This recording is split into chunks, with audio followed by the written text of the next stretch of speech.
David Pouyan, bonjour.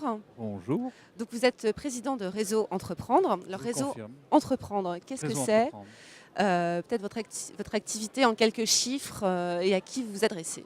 Alors Réseau Entreprendre, c'est le premier réseau d'entrepreneurs en action en France.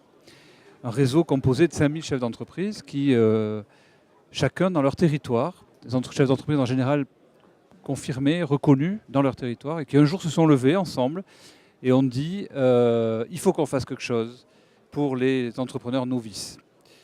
Et d'abord, il faut qu'on les accueille dans notre communauté et ensuite, on va les aider à apprendre leur métier de chef d'entreprise. Donc Réseau Entreprendre, c'est un réseau de chefs d'entreprise expérimentés qui accompagnent bénévolement des entrepreneurs novices, et ce partout en France. 70 implantations environ, une cinquantaine d'associations, et nous accompagnons chaque année 800 entrepreneurs qui représentent 600 entreprises et qui en moyenne créent 14 emplois à 5 ans. Ce qui est bien au-dessus des chiffres moyens des créations d'entreprises en France, qui 95% se créent l'an dernier avec un salarié. Voilà, un salarié qui est l'entrepreneur en fait. Hein, voilà, absolument. Donc nous sommes très clairement, nous sommes un acteur de l'accompagnement des entrepreneurs en France, un acteur national. Et nous nous positionnons très clairement sur la cible des futures PME qui créent à minima 5 emplois à une échéance assez courte. Puisque d'ailleurs, la démonstration est faite, puisque les entrepreneurs que nous accompagnons créent en moyenne 14 emplois à 5 ans. Pour le financement, il y a un dispositif d'aide aussi? Oui, c'est important. bien sûr. Alors, le financement, on le voit sous l'angle de l'effet de levier. C'est-à-dire que ce qui est important dans le financement, c'est qu'il ait un rôle de levier auprès du secteur marchand, des banques, autrement dit. Et effectivement, nous prêtons des sommes qui sont en moyenne de 25 000 euros. C'est un prêt personnel, ce qu'on appelle un prêt d'honneur, en fait, un prêt personnel à l'entrepreneur qui s'engage à mettre dans son entreprise, qui est un prêt sur 5 ans avec une franchise de 18 mois, donc il nous rembourse sur 3 ans et demi. Et qui est un prêt sans intérêt et sans garantie. Nous-mêmes, nos structures arrivent à diminuer leur risque grâce à la garantie que fournit Oseo.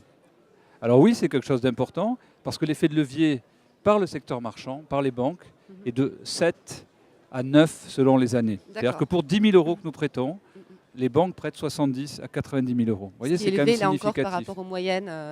Ce qui est élevé, mais tout est plus élevé chez nous compte tenu de notre cible, hein, puisqu'on crée des futures PME. Enfin, on contribue à la création d'emplois, enfin à la création des futures PME et l'emploi dans ces futures PME. Donc vous êtes très concrètement sur le terrain de l'accompagnement des entrepreneurs. Alors les chiffres de l'accompagnement ne sont pas extrêmement élevés.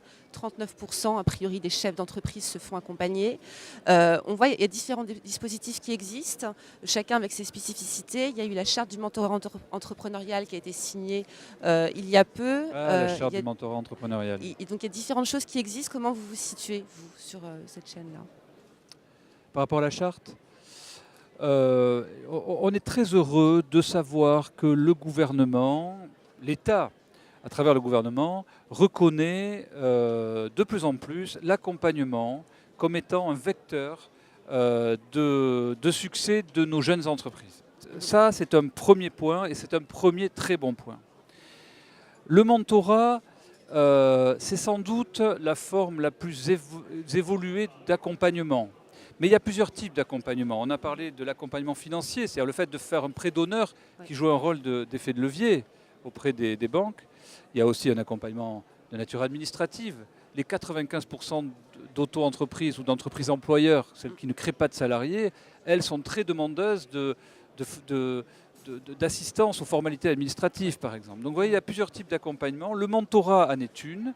Nous-mêmes, nous pratiquons le mentorat entrepreneurial, même si on ne le fait pas sous ce terme-là, jusqu'alors au moins, depuis notre création, depuis 26 ans, puisque c'est une de nos spécificités, des entrepreneurs qui accompagnent dans une relation entre pairs, voilà, dans une relation interpersonnelle d'autres entrepreneurs. Donc je me réjouis de la signature de cette charte, mais je souhaite très vivement que nous y soyons associés très prochainement, parce qu'on a quand même une certaine antériorité dans ce domaine. L'autre sujet d'actualité en ce moment, c'est les assises. Ce sont les assises de l'entrepreneuriat. Vous y êtes associé, vous êtes impliqué dans ces assises. Notamment, vous êtes chef de file du groupe. dédiées à travail. l'accompagnement.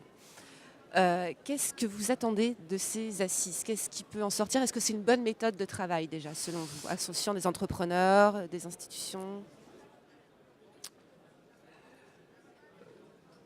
Le président de la République, à travers le pacte de compétitivité et d'emploi, a donné une feuille de route aux entrepreneurs. Avec Réseau Entreprendre, nous faisions partie de ceux qui avions signé le manifeste, signé par une douzaine d'organisations patronales, enfin entrepreneuriales, pas forcément syndicats, contre la taxation sur les plus-values. On l'a fait par solidarité entrepreneuriale et aussi parce qu'on ne savait pas où on allait avec ce gouvernement dans le domaine de l'entrepreneuriat. Le président a donné, suite à ça, pas que grâce à ça bien sûr, mais suite à ça, une feuille de route. Donc nous avons fait le choix de travailler avec le gouvernement pour essayer de mettre en œuvre des actions concrètes qui soient conformes à la feuille de route donnée par le gouvernement. Dans cette feuille de route, il y avait l'organisation d'assises de l'entrepreneuriat sous l'égide du ministère des PME et de Madame la ministre Fleur Pellerin. Nous avons demandé et obtenu de pouvoir nous occuper du groupe de travail sur l'accompagnement, qui est un des 9 groupes de travail. Nous en sommes ravis. Et là encore, ça témoigne de la volonté au plus haut niveau de reconnaître l'accompagnement comme un vecteur de croissance et de développement sain de nos entreprises en France. Très bien, merci beaucoup. Je vous en prie Valérie, merci.